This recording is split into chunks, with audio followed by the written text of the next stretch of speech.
하나님의 은총에 함께 하시기를 바랍니다.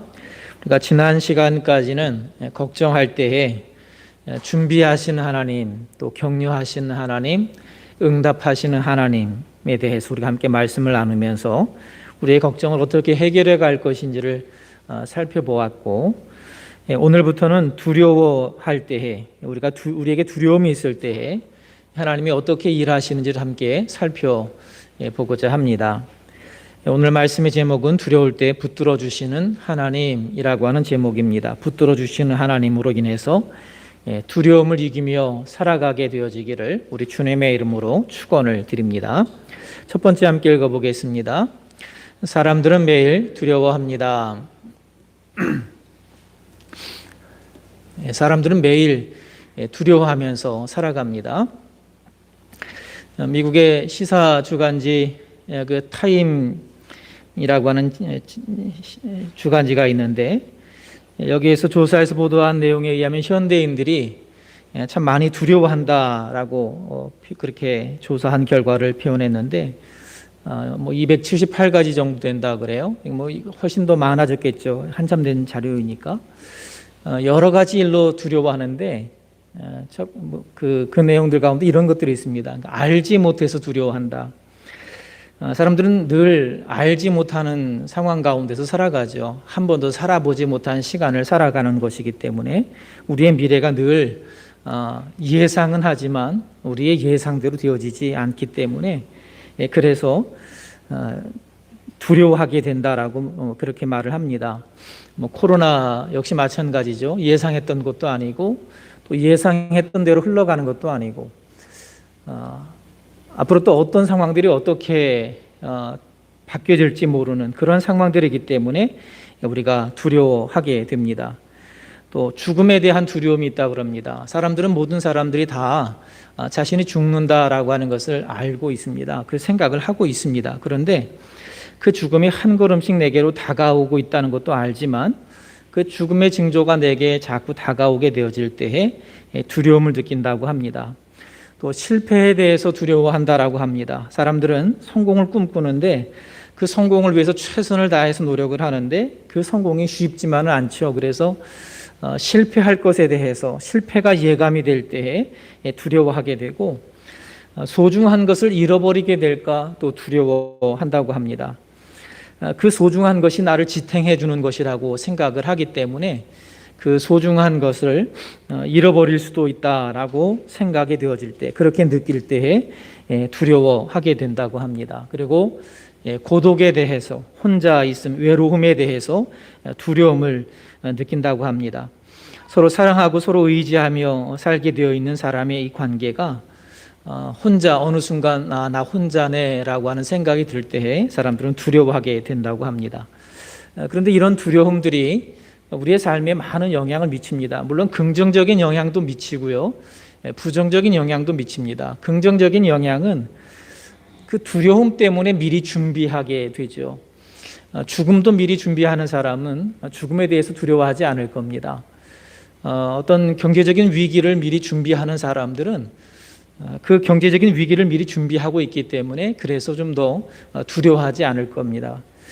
준비하게 되기 때문에, 예를 든다면 그 나오는 이야기들 보면 그대로 이루어질지 안 이루어질지는 모르지만 2022년, 2023년, 2024년에 경제적인 위기가 올 수 있다라고 분명히 그렇게 얘기를 하고 있거든요.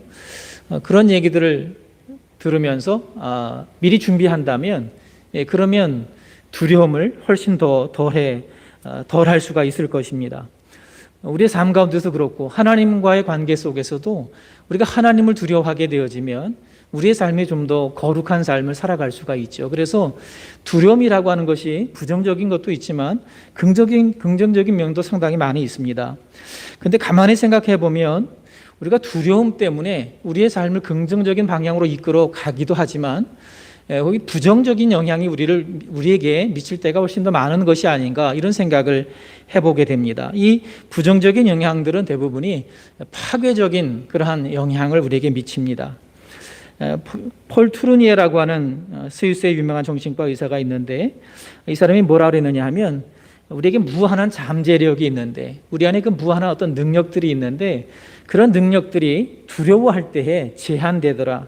두려워할 때에 바로 그 능력들을 발휘하지 못하게 된다라고 그렇게 말을 합니다. 이번 처음 그 어떤 아이들이든 어른이든 처음 무대에 서면, 처음 어떤 그 발표하는 무대에 서게 되면 그럼 두려운 마음이 생겨나게 되죠. 그래서 자신이 준비한 것을 다 제대로 발휘하지 못할 때가 많습니다. 그래서 그 시간들이 지나고 나면, 그러고 나면 이제 아쉬워서 후회하게 되는데, 이렇게 두려움이라고 하는 것은 자신이 가지고 있는 능력을 발휘하지 못하게 하는 그런 역할을 하기도 하고요. 꿈을 빼앗아 가버리기도 합니다. 그 두려움 때문에 앞을 바라보지 못합니다. 꿈을 꾸지 못하게 됩니다. 노력하는 쪽보다, 왜 그러냐 하면 좀 뒤에 말씀드리겠지만, 두려움을 느끼게 되어지면 우리의 뇌 가운데에서 한 부분이 어떤 역할을 하느냐면 생각하기보다는 그냥 즉각적으로 반응하게 하는데, 그 어떤 쪽으로 가게 하느냐 하면 두려움 때문에 노력하는 게 아니라 두려움 때문에 회피하거나 편안한 쪽으로 가도록 그렇게 우리의 머리가 움직여가기 시작을 합니다. 그래서 두려워하게 되면 꿈을 꾸거나 미래에 대해서 어떤 상상의 나래를 펴거나 하는 그러한 긍정적인 방향으로 나가는 것이 아니라 꿈을 꾸기보다는 절망하고 포기하게 되는 그런 방향으로 나아가게 됩니다. 이런 두려움들이 우리의 관계를 깨버리죠. 사람들과의 관계에서도 사람을 두려워하는 마음이 있게 되어질 때에 그 사람과 가까워지지 못하게 되고 자꾸 멀어지게 되고 감정을 속이게 되는, 올바른 관계를 깨트리는 그런 일들이 나타나게 되기도 하고요. 또 이런 두려움 때문에 결국은 우리의 삶이 행복하지 못한 평안과 기쁨과 감사라고 하는 우리 안에 마땅히 있어야 할 이 좋은 것들을 이 두려움이 다 몰아내버리는 그러한 역할을 해서 결국 불행한 삶을 살게 만드는 그런 원인 가운데 하나가 바로 이 두려움입니다. 이 두려움을 사단이 가장 잘 사용하는 것 같아요. 가장 잘 사용합니다. 우리에게 수많은 두려움이 있습니다. 그 원인은 여러 가지가 있어요. 그런데 어떤 한 분이 감옥에 갇혔을 때 성경을 읽다가 보니까 두려워하지 말라고 하는 분이, 유럽에 있는 분인데, 그분이 두려워하지 말라고 하는 말씀이 성경에 365번 있더라고. 그래서 그 말씀, 매일매일 두려워하지 말라는 그 말씀을 묵상한 그 이야기들이 있습니다. 그만큼 우리는요, 매일 작은 것이든 큰 것이든 그런 모든 것들 때문에 우리의 매일의 일상과 관련해서 그것을 잃어버릴까 봐 두려워하는 마음으로 우리가 살아가게 됩니다. 소중한 것을 잃게 될까 봐 두려워하는 마음을 이용해서 사단은 바로 우리로 하여금 두려움 가운데에서 우리가 마땅히 해야 할 일을 하지 못하게 그렇게 유혹하고 넘어지게 하는 일을 하는 것입니다. 그것이 건강의 문제이든 자녀의 문제이든 사업의 문제이든 인간관계의 문제이든 내가 다른 사람들한테 인정을 받는 것이든 혹은 내가 좋아하는 어떤 일을 하고 못하고 어떤 자유와 관련된 것이든 어떤 것이든지 간에 잃어버리게 될까 봐 두려워하는 마음을 이용해서 계속 그 일에 집착하게 만들고 하나님께 맡기지 못하게 하고, 그래서 내 힘으로 자꾸 하게 만드는, 절망으로 이끌어가는 그런 일들을 바로 사단이 가장 잘 사용하는 방법 가운데 하나인 것입니다. 이렇게 사람들은 매일 두려워하게 되고 그 두려움에 의해서 매일 우리의 삶이 영적이기보다는 우리 자신을 위한 삶으로 방향이 자꾸 치우치는 그런 삶을 살아가게 됩니다. 두 번째 함께 읽어보겠습니다. 두려움은 자기를 보호하려는 감정입니다. 바로 이런 두려움이 우리에게 있는데, 그런데 이 두려움은요, 우리 자신을 보호하려는 감정입니다. 뱀의 뇌에게 말을 걸지 말라라고 하는 책이 있습니다. 그 책에 보면 인간의 뇌를 세 부분으로 나눕니다. 파충류의 뇌가 있고요, 뱀의 뇌 혹은 도마뱀의 뇌라고도 표현하는데, 파충류의 뇌가 있고 포유류의 뇌가 있고 영장류의 뇌가 있습니다. 그러니까 어떤 기능적인 부분을 얘기를 하는 겁니다. 파충류의 뇌는 뭐냐 하면 즉각적인 반응과 행동을 하게 되는 부분인데, 이것은 이제 위기가 감지되어지면 그러면 즉각적으로 내가 생각하고 판단해서가 아니라 그냥 즉각적으로 자동적으로 행동하게 만드는 그런 부분이, 그런 역할을 파충류의 뇌라고 말합니다. 포유류의 뇌는 감정을 주관하는 것입니다. 그래서 돌본다든지 사회적인 어떤 유대감을 갖는다든지 이런 것들이 이제 포유류의 뇌이고요. 영장류의 뇌는요, 논리적으로 판단하고 분석하고 결정하는 겁니다. 그래서 읽고 쓰는 것, 계획하는 것, 뭐 이런 것들이 바로 이 영장류의 뇌에 속하게 됩니다. 근데 우리가 느끼는 이 두려움은 파충류의 뇌라고 하는 이 뱀의 뇌에서 좌우하는 부분입니다. 근데 이 파충류의 뇌, 이 뱀의 뇌에서 작용하는 이 부분은 어떤 역할을 한다고 제가 좀 전에 말씀드렸느냐 하면 즉각적인 행동과 반응을 하게 한다는 거예요. 그러니까 위기라고 생각되면 이 파충류의 뇌가 모든 사람에게 작동됩니다. 그래서 즉각적으로 행동하고 반응을 하게 돼요. 예를 들어서 알지 못하는 일이 생겨나서 내가 겪게 돼서 위험하다라고 위기를 느끼게 되면, 내가 하는 일이 이 일이 이제 실패할 것 같다라고 하는 위기를 느끼게 되면, 그것이 객관적인 어떤 사실에 의해서 실패할 거라고 하는 그런 사실을 알게 된 게 아니라 그냥 내가 그렇게 느껴지면 그러면 이 뱀의 뇌가, 파충류의 뇌가 작동을 하게 됩니다. 이런 위기감을 느끼면 이 파충류의 뇌가, 뱀의 뇌가 작동이 되어지는데, 그래서 갖게 되는 게 두려운 감정이고요. 두려운 감정을 기초로 해서 이제 즉각적으로 반응하고 행동하고 생각하게 되는데, 바로 그것이 이제 회피하거나 도망치거나 싸우거나 이런 방향으로 나타나게 된다라고 하는 것입니다. 여러분, 밤에 여러분이 앞에 길을 가는데, 앞에서 깜깜한 그 밤길을 가는데 뭔가 시커먼 물체가 빠르게 움직인다고 한다면, 여러분, 우리는 즉각적으로 그것이 무엇인지 몰라도 위기라고 생각을 합니다. 그게 이제 파충류의 뇌에서 하는 거예요. 그 위기라고 생각한 이 뇌가 어떤 역할을 우리에게, 어떤 명령을 내리느냐면 도망치게 하거나 소리를 지르게 하거나 아니면 뭐 그런 식으로 반응을 하게 하는 거죠. 그게 생각해서가 아니라 그냥 자동적으로 그렇게 돼요. 그 불편함에서 벗어나기 위해서 아주 즉각적으로 자동적으로 그렇게 합니다. 근데 그것이 바로 자신을 보호하려고 하는 우리의 뇌의 기능 가운데 하나입니다.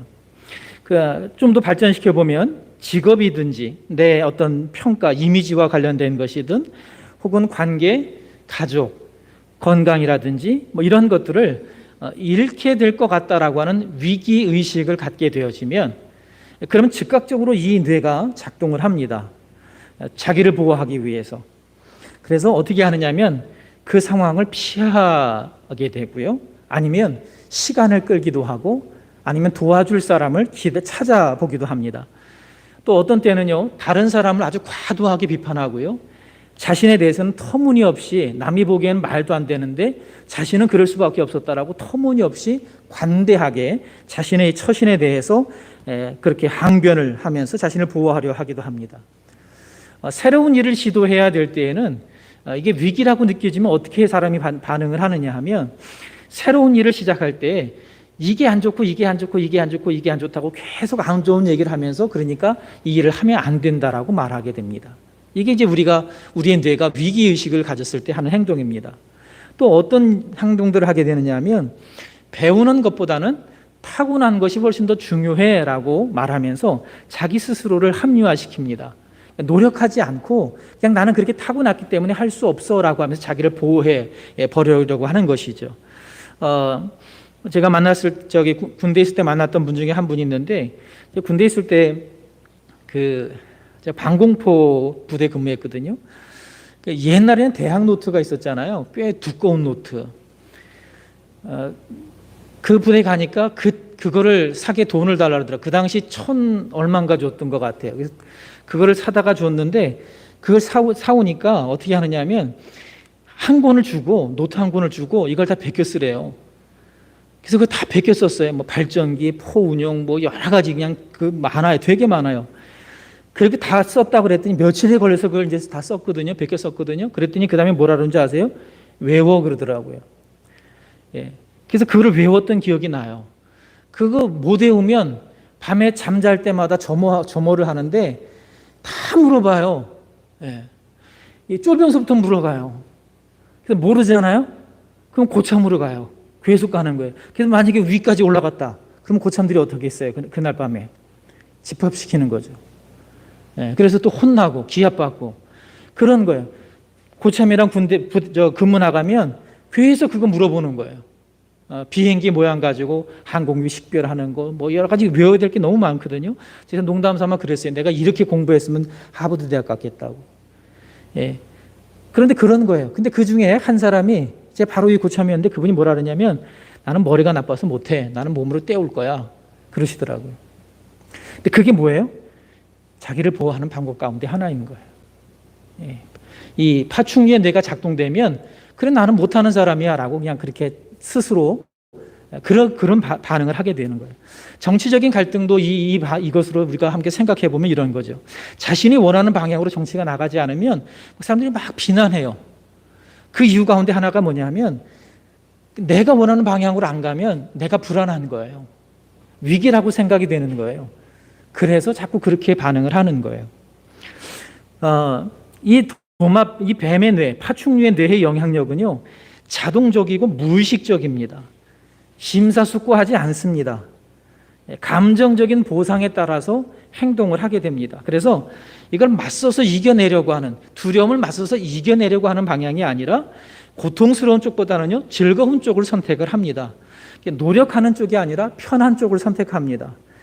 생각하고 있지 않을 때 생각하지 않고 행동할 때 우리가 바로 그때 작용되는 뇌가 파충류의 뇌라고 생각하시면 돼요. 중요한 것은 두려움은요, 이렇게 해서 우리 사람들이 어때까지 생존해 온 거예요. 자신을 보호하려는 감정 가운데 하나라고 하는 사실입니다. 세 번째 함께 읽어보겠습니다. 무엇을 해야 할지 정확히 알면 두려움을 이길 수 있습니다. 근데 이 두려움은요, 피하는 방법이 있어요. 어떻게 피하면 되느냐면 아무것도 안 한다고 해서 두려움이 오지 않는 게 아니라 내가 무엇을 정확하게 해야 할지 알면 그 일을 하면 두려움을 피할 수 있어요. 그 카톡으로 왔는데 아마 여러분들도 연락 받으셨던 분이 있을 텐데 4월 중순부터 강화군에서 75세 이상 그 코로나 백신 접종을 한다고 그렇게 문자가 왔더라고요. 화이자 백신이라고 하는데 75세 이상 가구를 방문해서 예방접종 동의서를 받는다라고 하는 문자가 왔어요.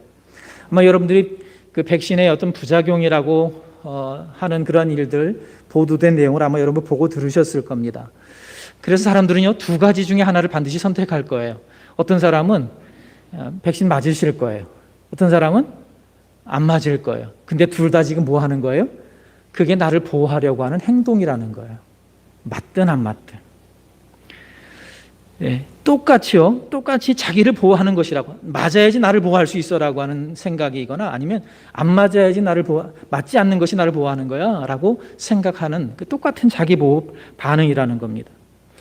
근데 중요한 것은 뭐냐면요, 여러분 백신을 맞든 안 맞든 우리에게서 두려움은 사라질까요? 사라지지 않을까요? 사라지지 않을 거라는 겁니다. 백신을 맞은 사람은 좀 안심할 수 있겠죠. 안 맞은 사람은요. 예, 백신 때문에 두려워하는 마음은 덜 수 있을지 몰라요. 그런데 뭐는 또 있어요? 안 맞았기 때문에 코로나에 감염될 거라고 하는, 감염될 수도 있겠다는 두려움은 떨쳐버릴 수가 없는 거예요.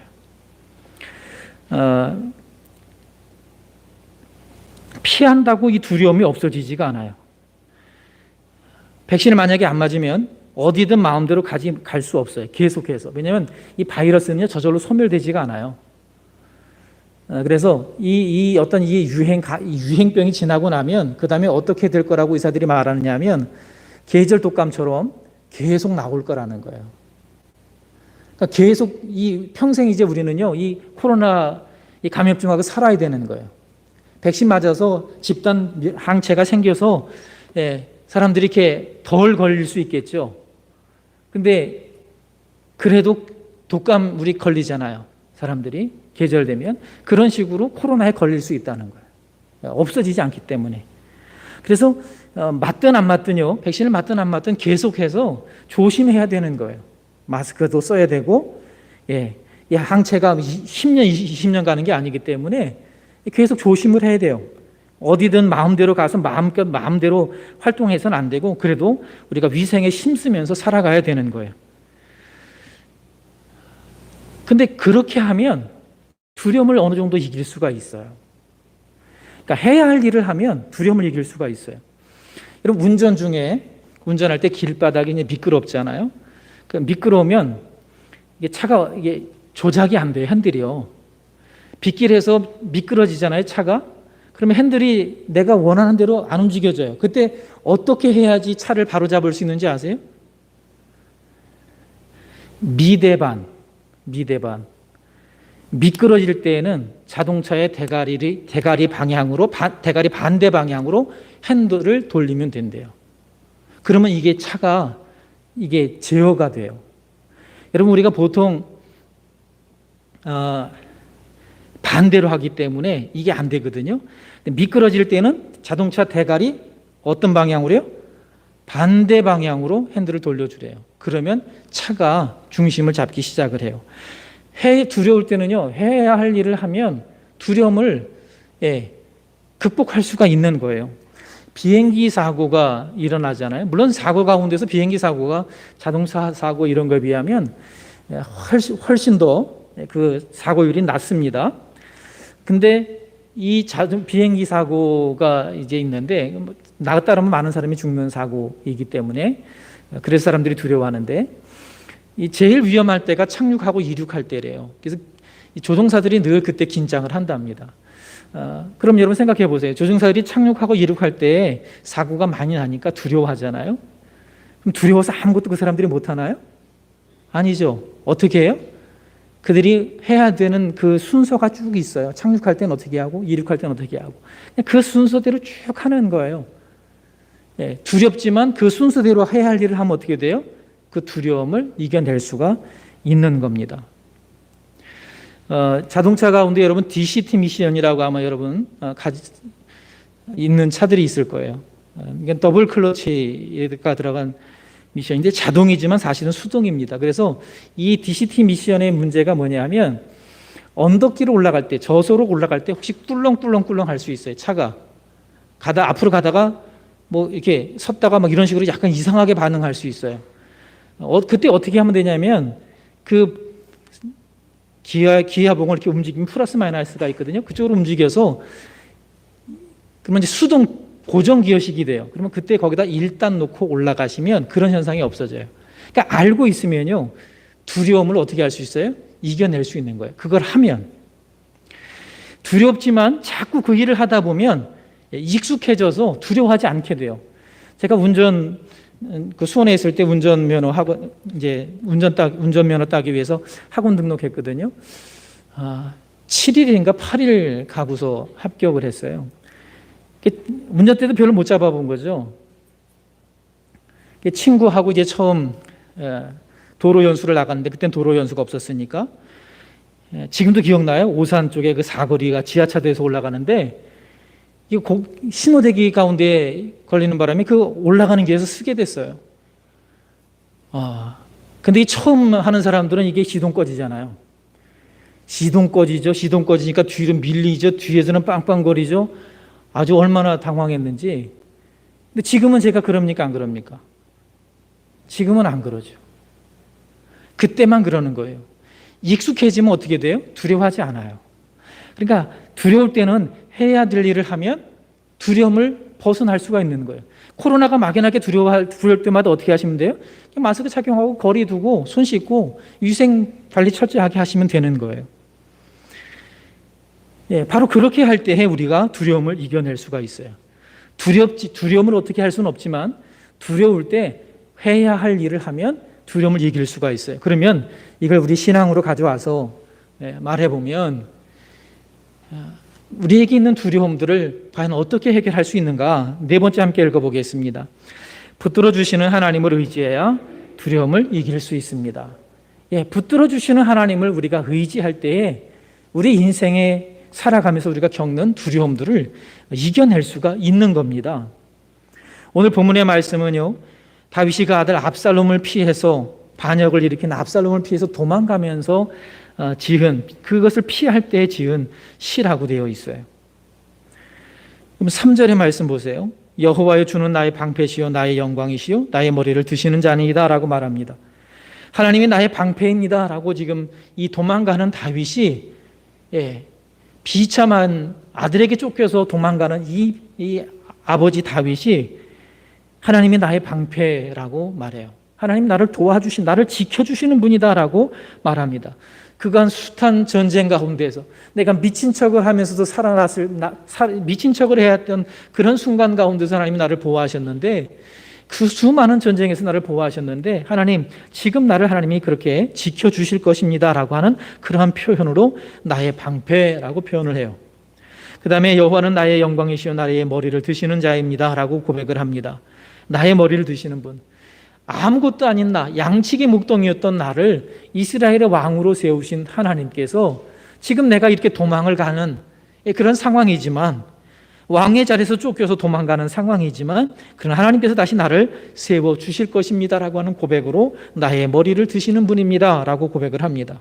4절에서는요, 나의 기도를 하나님께서 들으실 거라고, 부르짖는 내 기도를 하나님이 들으셨노라고, 들으실 것이라고 그렇게 고백을 합니다.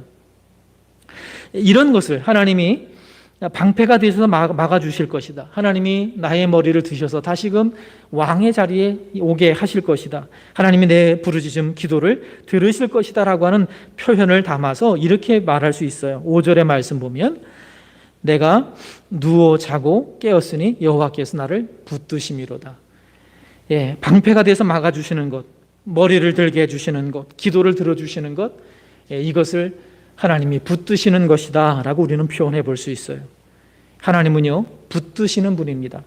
이 붙든다라고 하는 이 단어는요, 어떤 의미가 있느냐 하면 의지하다, 기대다, 두다, 얻다, 지탱하다, 지지하다라고 하는 것인데, 바로 이 단어는요, 다시 일어설 수 있도록 기둥 같은 역할을 해주는 것을 말해요. 여러분, 우리는 쓰러질 수 있어요. 넘어질 수 있어요. 문제는요, 다시 일어나는 거예요. 두려워할 수 있어요. 그런데 그 두려움을, 문제는 이겨내는 거예요. 근데 하나님이, 다윗이 지금 쓰러져 있잖아요. 흔들리고 있잖아요. 근데 그 하나님, 그 쓰러져 있는, 흔들리는 이 다윗을 하나님이 붙드셨다라고 말해요. 붙드신다. 다시금 일어설 수 있도록 그렇게 하나님이 붙들어주고 계신다라고 말합니다. 비빌 언덕이 되어주신다라고 지금 말씀을 하고 있어요. 다윗은요, 이 붙들어주시는 하나님을 의지합니다. 붙들어주시는 하나님을 의지하게 되어질 때에 그의 안에 있던 두려움을, 그가 두렵지만, 여전히 두렵지만 그 두려움을 이겨낼 수 있게 돼요.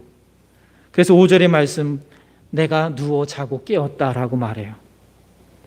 그 두려움에 여전히, 내 두려움이 내 안에 있지만 그 두려움이 있음에도 불구하고 이제 일어나 자고 깰 수 있는, 천만이 나를 에워싸 진친다고 해도 내가 그 두려움에 지배당하지는 않는, 그 두려움에 짓눌리지는 않는 그러한 삶을 내가 살게 될 거다라고 그렇게 다윗이 고백을 하게 됩니다.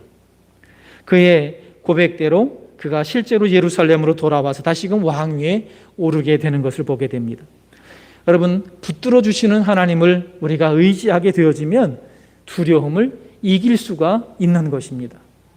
여러분, 우리 건강이 약하면 사람이 다 두려워질 수밖에 없어요. 제가 며칠 전에도 안장로님들 계실 때 그런 얘기 표현했었는데, 나는 오래 살고 싶은 마음이 전혀 없어요. 그렇게 얘기했거든요. 그래서 이 말씀을 준비하면서 제가 생각해 봤어요. 내가 왜 그런 생각을 하고 있을까?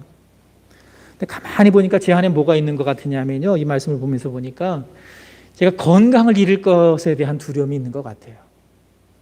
그래서 오래 살고 싶지 않아 하는 마음이 있는 거예요. 여러분, 누구나 다 그런 두려움이 있다고요. 두려움 없는 사람이 없어요. 그런데 붙들어 주시는 하나님을 의지하면 우리가 그 두려움을 이겨낼 수가 있는 거예요. 그것에 이끌려 다니지는 않게 되는 거예요. 창세기 15장 1절의 말씀 함께 읽어보겠습니다. 이후에 여호와의 말씀이 환상 중에 아브라함에게 임하여 이르시되, 아브라함아 두려워하지 말라. 나는 네 방패요 너의 지극히 큰 상급이니라.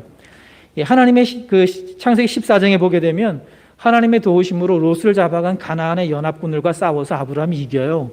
그런데 여기 1절의 말씀 보면 두려워하지 말라고 하나님이 말씀하시거든요. 지금 이 아브라함이요, 영적인 침체 가운데 빠져서 두려워하고 있는 거예요. 두려움에 짓눌려 있는 거예요. 그가 왜 두려워했는지는 알 수 없어요. 가나안 땅에 아마 제대로 정착하지 못하고, 그런데 그 자식을 주시겠다라고 하는, 후손을 주시겠다라고 하는 말씀을 보면 가나안 땅에 제대로 정착하지 못하고 있고 아직 후손이 없기 때문에 아브라함은 자신의 미래가 불안하다고 생각했을 거예요. 그래서 두려워했던 것으로 보여집니다. 그래서 영적인 침체 가운데 있었다고 생각이 되어집니다. 근데 하나님이 이렇게 말씀하세요. 두려워하지 말라고. 내가 방패고 상급이라고. 다르게 표현하면 내가 너를 붙들고 있다고 말씀하셔요. 아브라함이 애굽으로 내려갔을 때 하나님이 붙들고 계신다는 증거들이 나타나요. 아브라함이 어디에 있든지 하나님이 붙들고 계신다는 사실을 우리는 성경의 말씀을 통해서 확인할 수 있어요. 하나님이 붙들고 계셨기 때문에 아브라함은 믿음의 사람이 될 수가 있었던 거예요. 사랑하는 성도 여러분, 하나님은요, 우리를 붙들고 계시는 분이세요. 어떤 사람이 길을 가다가 공동묘지 근처를 지나가서 이제 마을로 들어가게 되는데 어떤 아이가 그 근처에서 아주 재밌게 열심히 뛰어노는 거예요. 그래서 그 아이한테 물어봤어요. 너 여기 공동묘지 근처인데 무섭지 않냐? 그랬더니 이 꼬마가요, 이상한 듯이 쳐다보면서 아니요, 이렇게 대답을 해요. 그래서 이 어른이 더 이상한 거예요. 무섭지 않냐고 물어봐도 무섭지 않다 그러니까. 그래서 이 꼬마가 그러면서 뭐라고 대답하냐면 우리 아빠가 이 묘지 관리인이라고. 여러분, 두려움이 있지만 그 두렵게 하는 생각들 가운데, 일들 가운데에 아버지만 있어도 두려워하지 않게 되는 거예요. 여러분, 두려운 그 일 가운데 하나님이 우리와 함께 계십니다.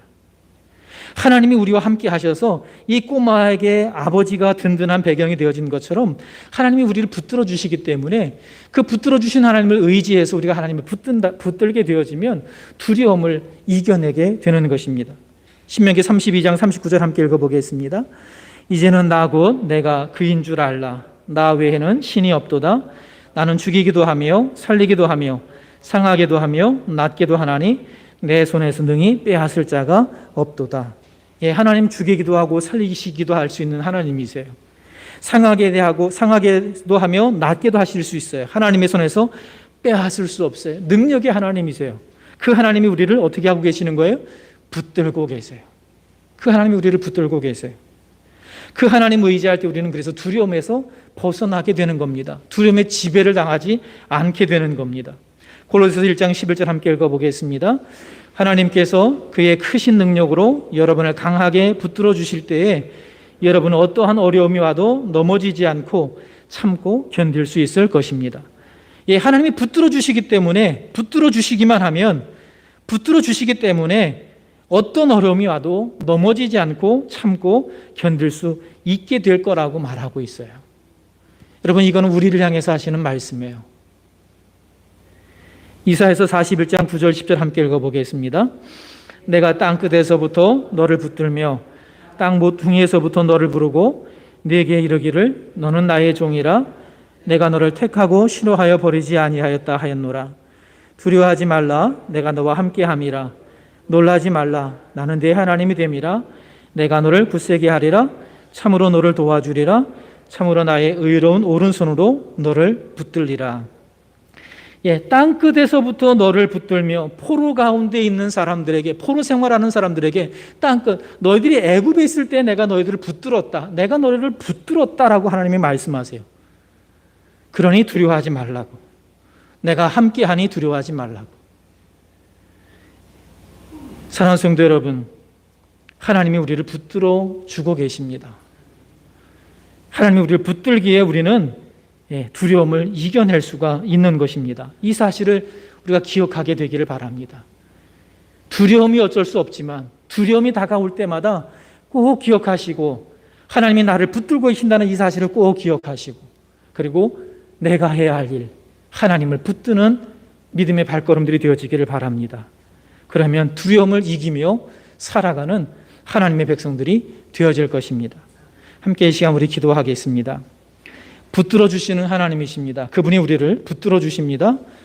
나도 하나님 붙들게 해달라고, 그래서 두려움을 이기는 자가 되게 해달라고 함께 이 시간 우리 조용한 소리로 기도하겠습니다.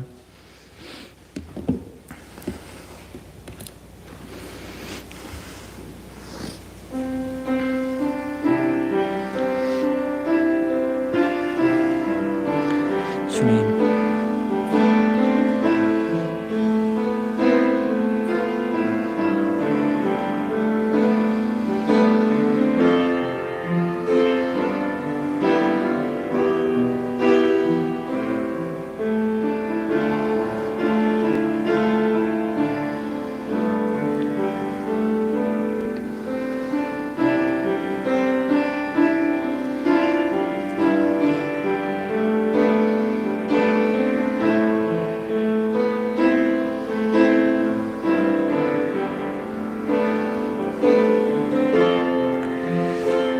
하나님, 생각해보면 볼수록 두렵지 않은 것이 하나도 없습니다. 자녀들을 생각할 때에, 우리 자신의 삶을 생각할 때, 건강의 문제, 경제의 문제, 사업 가운데에, 혹은 해야 할 일들 가운데에, 관계 가운데에, 하나님 모든 것 가운데 가만히 생각해보면 어느새 두려움이 우리 앞에 다가와서 우리를 가로막고 우리의 가는 길을 막아서며 짓누를 때가 너무나 많습니다. 하나님, 그래서 이 시간도 고백합니다. 하나님이 우리를 붙들고 계신다고 말씀하셨사오니 감사합니다. 그 하나님을 이 시간도 우리도 기억하며 붙들게 되기를 원합니다. 두려워하는 모든 심령들 하나님 기억해 주시고, 붙들어 주신다고 말씀하신 그 음성에 귀를 기울이게 하시고, 그 말씀에 힘을 얻게 하여 주셔서 하나님을 붙들고 두려움을 이겨내는, 두려움에 이끌려 가는 자가 아니라 두려움을 물리치며 나아가는 믿음의 발걸음들이 될 수 있도록 인도해 주시옵소서. 예수 그리스도 안에서 귀한 이 일들이 풍성하게 삶 가운데 경험되어지는 은혜 허락하여 주옵소서. 거룩하신 예수님의 이름으로 기도드립니다. 아멘.